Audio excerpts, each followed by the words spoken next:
Reinventing yourself after an empty nest. It's not necessarily easy, but it can be really fun. And it's a great, exciting time to define what's next. And that's where we're gonna head. When we can live life on our terms, on a holistic level, taking into account not just our business lives, but also our health, all of our relationships, from friends, family, to our partners, the world changes. All right, so if you're wondering, hey, nest is empty, I'm not really sure what's next. I like my spouse, but I don't have a clue who she is or who he is. Or, yeah, you know what? Business is good, life's pretty good. You know, I'm pretty solid. I'm not Bill Gates wealthy, but I'm okay. You know, the kids are off.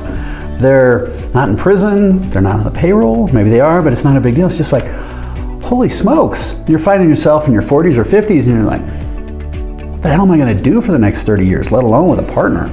It can scare the pants off you. And I've worked with lots and lots of people to help them through this. So there's three primary things that we're going to go through and talk about when you're looking at this.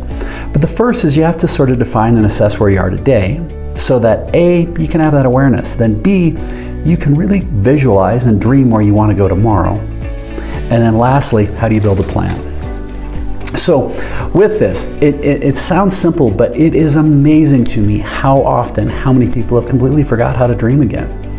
They've lost track of who that is. Now, I'm 56 now, and I can tell you that I don't know that I think a lot different than when I was 26. I don't know why that is. I used to think, oh, when I'm an old guy, I will be different. I think I still think the way. Sometimes my body hurts a little bit more and I'm a little slower and I like sleeping, and maybe I think wisdom comes in that I don't do as much stupid shit as I used to. I still do a fair amount of it, but the idea is how can we start coming together to figure out where we want to go? Because it can be very, very scary. So the first thing, and this goes and applies to exactly the same steps that I work with organizations, is the 4 steps of growth are going to be stabilization, stabilize, visualize, strategize, and execute. And when it comes to stabilization, we have to first do an assessment to define where we are. And with the Life on Your Terms programs, lifeon-yourterms.com, you can go to our website, and there's a tool there. It doesn't cost you anything. And you go through, and it takes about 6-7 minutes, and it'll give you a snapshot of where you are on a holistic level to define where you're starting from. So you go through, do these 60 questions, and it's going to give you immediate results that are going to look something like this. And this is a balance wheel, and it's looking at your life in a holistic approach. It's going to include your relationships, which is going to be your partner, your friends, your family. It's going to help you with your health, your physical, your mental, your spiritual. It's also going to address your professional life, as well as your resources, your time, talent, and treasure. Excuse me. But starting with this helps to define where we are.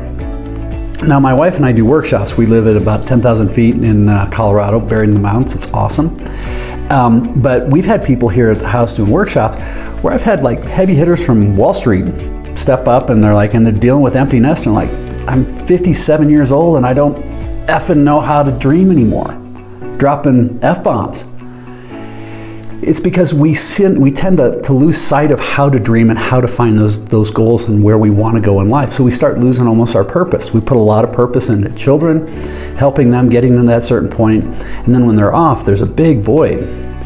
Now, a lot of times that's when there's a lot of stress in relationships. Even if things are going really well financially, things are solid. So the first step is to go through and get an assessment of where we are.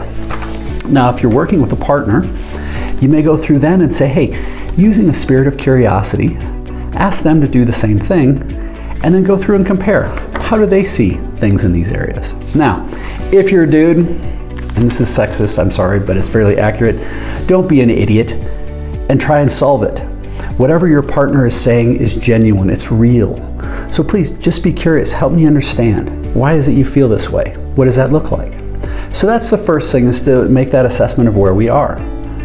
Now, the second phase is then to go through and take each one of these slices of the pie and decide in 3 or 4 bullet points, what would amazing look like in a year? I like to use the phrase, if you knew in your heart you couldn't fail, what would amazing look like? And it'll help you look at all these different points.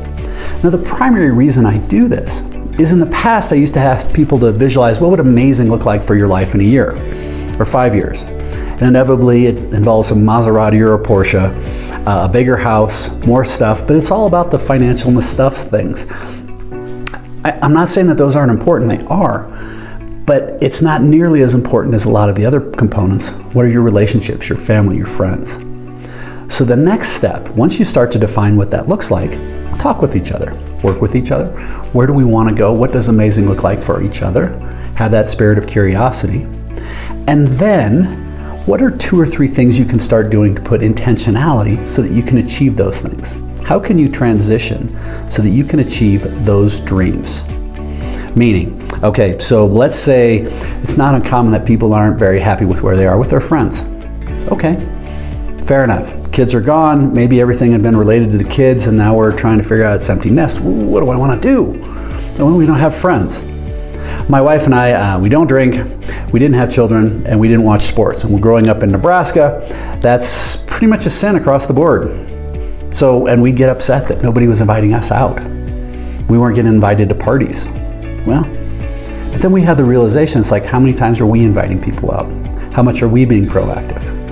So we love to do international travel. We love big adventure trips. And we also love little hole-in-the-wall dive restaurants. There are all sorts of different ethnicities to go try and taste things. So as an example, from a proactive standpoint, very simple. We set up a website. We called it Date Night Friday. And once a month, we'd get together and we'd go check out a new ethnic restaurant. And we put it out to a whole bunch of people that we knew. And we said, hey, we're going to be here at 6 o'clock on the state. And if you want, come on by. And if not, no worries. It was amazing the number of people that showed up that were in the same positions, that were looking, it's like, well, we wanted to do this as well. And as a result, we ended up creating some really solid friendships out of that. Became very, very fortunate with it. So the purpose is, I'm not saying that, there's excuse me, there's 100 different ways to look at it. So with this though, thinking about what are those areas we want to improve, maybe it's your health, maybe it's managing your time, who knows what it is, but how can you start to set those goals around that? Now at Life on Your Terms, we actually have an entire course set up for this. If you're interested, you're more than welcome to reach out to it, but please check out the channel. We've got a whole bunch of other stuff on there. Whatever it is that we can do to help you, we want to. We've got a whole bunch of coaches, certifications that can help you and your partner figure out what it is. What does that next chapter look like with Empty Nest? Now, let me finish this. When my wife and I, Rika, started living our lives on our terms, or really focusing on this about 7-8 years ago, since that has happened, our income has exploded. It's been crazy. We take 2 months off a year to do adventure travel. We work with people that we love when we want to. We're more fit than we've ever been, happier than we've ever been. But it's a matter of transitioning from that reactive state to a proactive state and putting intentionality there. So if this was of any value, please let us know in the link. Check out some of the other videos or subscribe. We look forward to hearing from you. Keep smiling.